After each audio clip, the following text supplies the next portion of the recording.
तेलकोई विधायक प्रेमानंद नायक बीजेपी राज्य कार्यालय में दलर राज्य सभापति मनमोहन सामल उपस्थित से पद्म धरी से धामनगर पूर्वतन विधायक राजेन्द्र दास आज बीजेपी में मिशिंट निज समर्थकों सहित पद्म धरी राजेन्द्र भद्रकर पूर्वतन कांग्रेस विधायक नरेन पलाई बीजेपी में सामिल होती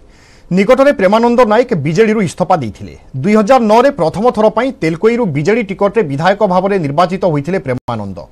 से 2019 रे द्वितीय थर तेलकोई विधायक भाव में निर्वाचित होगा पर नवीन मंत्रिमंडल में दक्षता विकास और वैषयिक शिक्षार मंत्री भाव में दायित्व नहीं गोष्ठी कंदल बीजेडी छाड़ी प्रेमानंद से धामनगर पूर्वतन विधायक राजेन्द्र दास गत उपनिर्वाचन में बीजेडी टिकेट न देबारु विद्रोही भाव में प्रार्थी होते पर बीजेडी दलरू बहिष्कार करथिला। अन्यपटे भद्रकर पूर्वतन विधायक नरेन पलई 2004 रु 2009 मसीहा पर्यंत कांग्रेस टिकट रे विधायक रही 2019 रे कांग्रेस तांकु टिकट न देबारु असंतुष्ट थिले नरेन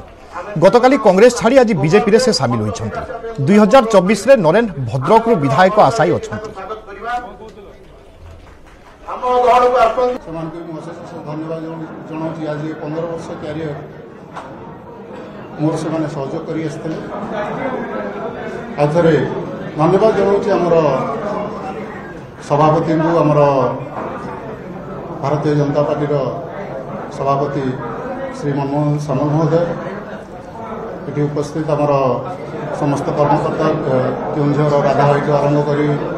आमर सत्याना समस्त को धन्यवाद जनसेवा करने लोकों सहित रही पड़े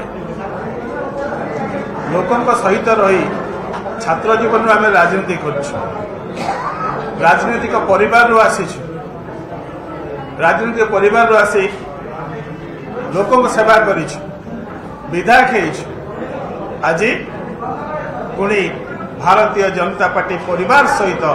निजक सामिल कर स्वप्न को साकार करने मुझे गुंडीची मूषा भाया भारतीय जनता पार्टी परिवार सहित मु सामिल होइछि। भारतीय जनता पार्टी रे मु जोग देली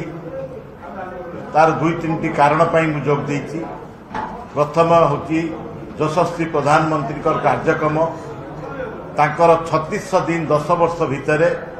से कौन दिन विश्राम नहीं नाती भारतीय लोकों भारतीय जनसाधारण पाई गरीब खटिकिया जो कार्य करी देशर सम्मान को नहीं विश्व दरबार में प्रतिष्ठित करती निजकू आत्मसंतोष लाभ करी कटक बारवाटी